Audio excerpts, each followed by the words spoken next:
Hello there, welcome back to the channel. If your Globe SIM card has expired, you may still have a chance to reactivate it. Depending on how long it has been inactive, here's what you can do. First, check if your SIM is still recoverable. Insert your SIM card into your phone.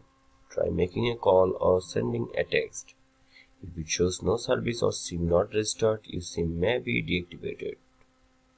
Then contact a Globe customer support. Call 77301000 for Globe support or dial *211* using another active Globe number. You can also reach them via Globe One app, Facebook Messenger or Twitter. Then visit a Globe store.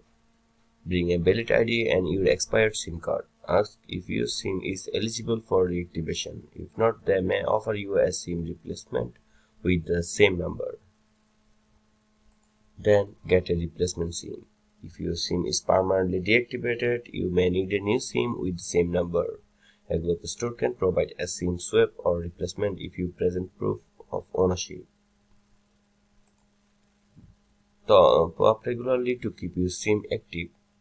Use Globe promos to maintain activity. Check your SIM expiration date by dialing ***143# arrow. Then select My Account. A prepaid Globe SIM expired after 120 days of no load or usage. Some expired SIMs cannot be reactivated if they have been inactive for too long. If you found this video helpful, then don't forget to give a like and subscribe for more tech tips.